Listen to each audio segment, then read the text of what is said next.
तबाही और नुकसान जो कि एक रियासत जिसको आप उत्तराखंड कहते हैं, यहाँ उत्तराकाशी के अंदर उस हिस्से में जिसका नाम धराली था, यानी वो गांव जो कल तक इस वक्त जब हम प्रोग्राम कर रहे थे सबसे बेहतरीन और खूबसूरत इलाकों में से एक माना जाता था, वहां आज मुकम्मल तौर पर तस्वीर बदल गई है। 58 से 59 सेकंड में ये गांव पूरी तरीके से मलबे में तब्दील हुआ।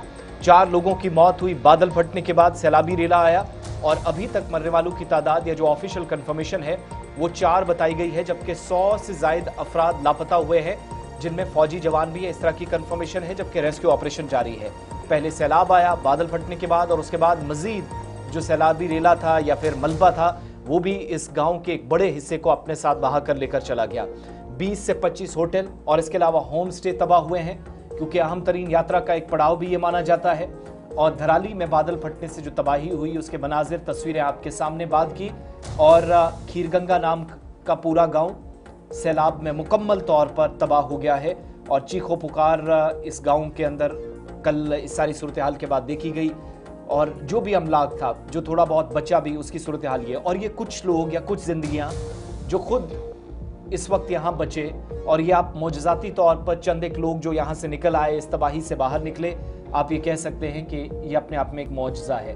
20 से 25 होटल्स या होम स्टे तबाह होने की इतलात मौसूल हुई हैं। खीरगंगा गंगोत्री धाम का एक अहम तरीन पड़ाव है और ये इलाका मखंबा के बहुत करीब है। 58 से 59 सेकंड की कुदरती आफत से पैदा होने वाला ये मंजर न सिर्फ खौफनाक था, बल्कि ये भी बताया जाता है कि जब कुदरत तबाही लाती है तो सीमेंट और ईंट से बनी इमारतों में भी तकनीक बुरी तरीके से तबाह हो जाती है। और वो मनाजिर यहाँ पर हमने देखे और मलबे में किस तरीके से पूरा गांव तब्दील हुआ। सैलाब को देखकर लोग भागते हुए नजर आए, लेकिन सैलाब की रफ्तार चूंकि लोगों की रफ्तार से कहीं ज्यादा थी। 43 किलोमीटर फी घंटे की रफ्तार से सैलाब आया, ये अभी तक कंफर्म किया जाता है।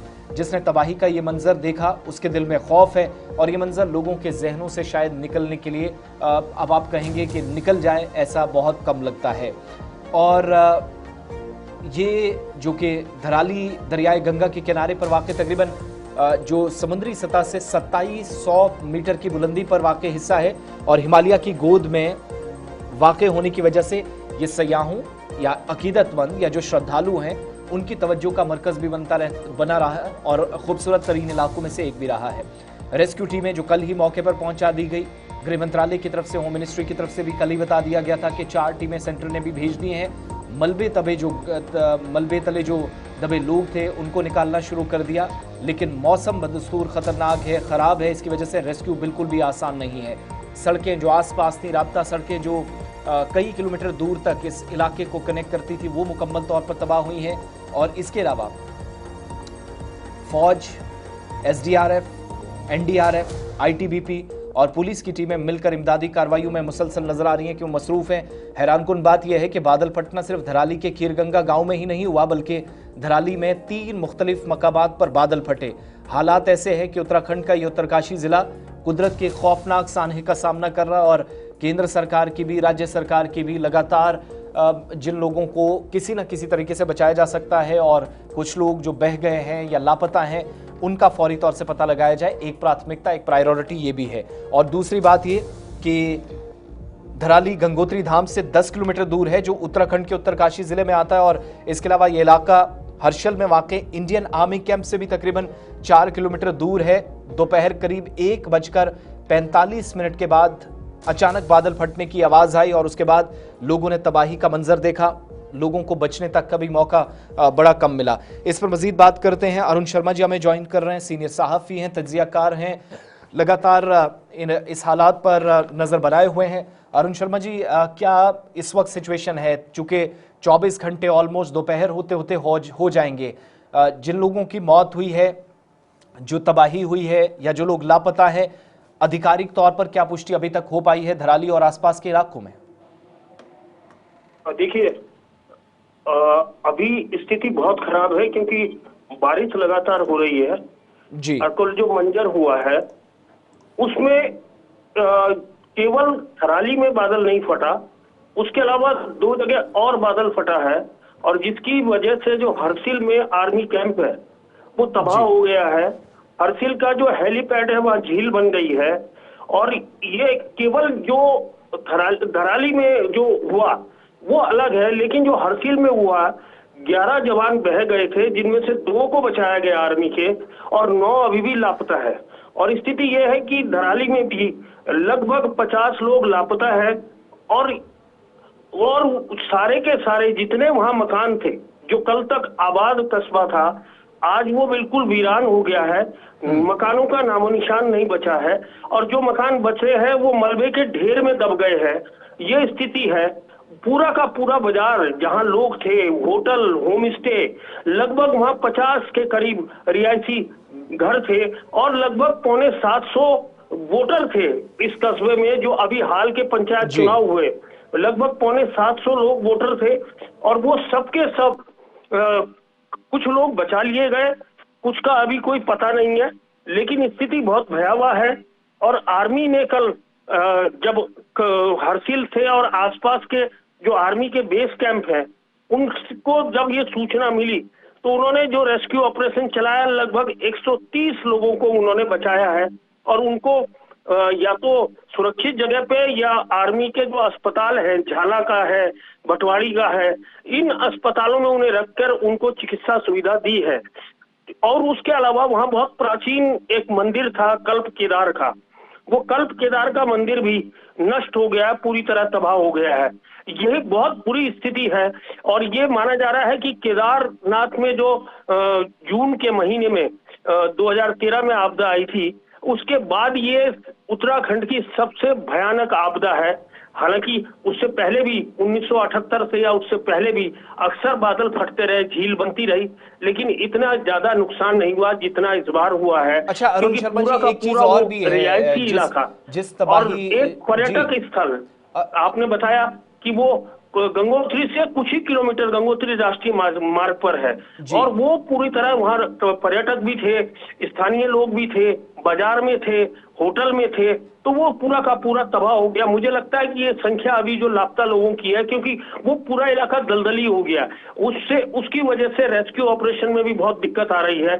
और ये एक चीज और महत्वपूर्ण है कि जो भटवाड़ी के पास जो मुख्य सड़क थी गंगोत्री को या आपका धराली को जोड़ने वाली, वो लगभग 150 मीटर सड़क वॉश हो गई है। उसके वीडियो भी आपके पास होंगे, आपने चलाए होंगे, तो वो वॉश हो गई है। इससे जो देहरादून से या अन्य जगहों से जो राहत सामग्री है, राहत कर्मी है, चिकित्सक है, उनको वहां पहुंचने में भारी दिक्कतों का सामना करना पड़ता है, क्योंकि कोई और रास्ता वैकल्पिक है नहीं। तो ये स्थितियां हैं जी। अच्छा एक चीज और भी, चूंकि 43 किलोमीटर फी घंटे की रफ्तार से जो हमारे पास जानकारी है, पानी आया या जो मलबा आया, उसने बिल्कुल लोगों को संभलने का मौका नहीं दिया। उससे शायद ये अनुमान लग रहा है, और ये शायद अनुमान सटीक भी हो सकता है अरुण शर्मा जी, कि शायद 100 नहीं, ये बहुत बड़ी संख्या हो सकती है प्रभावित लोगों की। निश्चित तौर पर देखिए, जिस तरह वो मैं आपको बता रहा हूँ, लगभग 250 लोग वोटर थे वहां। उसके अलावा और भी परिवार में लोग रहे होंगे, नाबालिग रहे होंगे, और 250 लोगों का जो लिस्ट है वो अभी जो हाल के पंचायत चुनाव हुए हैं उसमें सामने आई थी। तो और उसके अलावा लगभग 50 वहां होम स्टे, होटल, रिहायशी मकान थे, तो भरा पूरा कस्बा था। उसके अलावा जो गंगोत्री जाने वाले पर्यटक थे, उनमें से बहुत सारे लोग वहां थे। तो ये निश्चित तौर पर अभी यह अनुमान है, अभी क्योंकि दलदल बहुत है उस इलाके में, और वो पूरा का पूरा जो मलबा आया वो दलदली इलाका हो गया, तो उस वजह से अभी निश्चित संख्या ये कह पाना कि कितने लोग लापता है, देखिए अनुमान है केवल 50 का, जो सरकारी आंकड़ों के अनुसार है। कल 4 लोगों के मृत्यु की पुष्टि प्रशासन ने की थी, लेकिन क्योंकि अभी संभलने वाली स्थिति नहीं है, ये केवल मुखबा के लोगों ने वीडियो बनाया और उन्होंने भेजा है, क्योंकि मुखबा हाइट पे है, जो गंगोत्री जी का मायका कहते हैं, जो सर्दियों में गंगोत्री जी वहां मुखबा में विराजमान रहती है, तो वो उस इलाके के लोगों ने ये वीडियो बना के प्रसारित किया। और देखिए अभी स्थिति बहुत विकट है, तमाम रेस्क्यू टीमें, तमाम मीडिया की टीमें, कोई वहां नहीं पहुंच पा रहा है, क्योंकि वो जो 150 मीटर सड़क बिल्कुल वॉश हो गई है, उसकी वजह से बचाव और राहत काम में भारी दिक्कत है। पूरी तरीके से टूटा है। एक आखिरी चीज आपसे जानना चाहेंगे, ये जो 4 लोगों की अभी तक आधिकारिक पुष्टि की गई है मौत हुई है, ये पर्यटक थे या स्थानीय लोग थे? ज्यादा संख्या किन लोगों की है? अभी देखिए वो डिटेल भी प्रशासन ने नहीं दी है, ये तो अनुमान है, केवल बताया कि 4 लोगों की मृत्यु हुई है। वो डेड बॉडी भी अभी तक किसी को नहीं पता कहाँ है।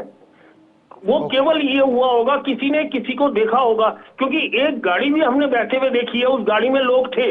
वो जो गाड़ी अचानक आपको, जब लोग भाग रहे थे सैलाब आने से पहले, और वो गाड़ी भाग रही थी, गाड़ी भी भाग रही थी, उसमें लोग थे, और उस गाड़ी को भी बाद में बहने के वीडियो आए हैं। तो ये केवल अनुमान है। अभी 4 लोगों की बात उन्होंने करी है, लेकिन 4 लोगों की कोई लिस्ट उन्होंने जारी नहीं की। वो कौन थे, कहाँ के थे, कहाँ से आए, कहाँ गए, ये कुछ पता नहीं है। बहुत बहुत शुक्रिया, धन्यवाद। हमारे साथ ज्वाइन किए हुए थे और जानकारी इस समय दे रहे थे अरुण शर्मा जी। लेकिन कुल मिलाकर 4 लोगों की मौत से बहुत ज्यादा आंकड़ा या ज्यादा लोगों की मौत हो सकती है, खदशा जाहिर किया जा रहा, क्योंकि जिस सिचुएशन, जिस हिसाब की अभी है, बिल्कुल भी संभलने का मौका ना उस वक्त मिला जब सैलाब आया, और अभी जो परिस्थितियां हैं, जो हालात हैं, वहां 100 से ज्यादा लोग लापता। हम चूंकि मुख्तलिफ रिपोर्ट्स हमारे पास हैं और गैर सरकारी आदादोशुमार इस वक्त हमारे पास दस्तयाब है हमारे नुमाइंदों या हमारे ब्यूरो चीफ से जो हमें मौसूल हुए, लेकिन दूसरी तरफ आप देखेंगे तो 250 या 200 के आसपास जो लोग हैं लापता हो सकते हैं, या इससे कहीं ज्यादा तादाद हो सकती है, क्योंकि जिस हिसाब से मकानात, जिस हिसाब से होटल, जिस हिसाब से घर और गाड़ियां जिस हिसाब से तबाह हुई हैं, उससे एक अंदाजा लगाया जा रहा है कि हर गुजरते लम्हे के साथ ये डर सताने लगा है कि अमवात बहुत ज्यादा हो सकती हैं और आधे से ज्यादा लोग शायद मिले ना, इस तरह की सिचुएशन है। फिर न सिर्फ सैलाबी रेला आया, शुरुआत में एक तो पानी आया जिसने पूरे इलाके को घेरा और मकानात को उस प्रेशर से हमने टूटते हुए देखा, मगर उसके बाद दोबारा से एक नहीं, 2 नहीं, 3 मरतबा हमने देखा मलबा दोबारा से ऊपर से आया, जिसका प्रेशर काफी ज्यादा, और उन होटल्स को, होम स्टे को भी हमने तिंकों की तरह बिखरते हुए देखा। बहरहाल दुआ की जानी चाहिए कि तमाम लोग ठीक रहें। रेस्क्यू टीमें लगी हैं, मरकजी और रियासती टीमें इस वक्त लगातार लगी हैं। मुल्क की नज़रें इस वक्त उस हिस्से पर हैं जो सयाहत के एतबार से भी काफ़ी अहमियत का हामिल था, और दूसरा इस इलाकों को चूँकि मजहबी एतबार से भी काफ़ी अहमियत दी जाती है। 3-4 इंपॉर्टेंट रास्तों का ये पड़ाव या फिर एक अहम तरीन यात्रा इस हिस्से से जाती थी, तो उस हिसाब से भी काफ़ी अहम। लेकिन सबसे बड़ी तबाही की वजह से ये इलाका इस वक्त मुकम्मल तौर पर वीरान हो गया है। मलबे में सिर्फ 1 मिनट के अंदर ये पूरा धराली का गांव तब्दील हो गया है।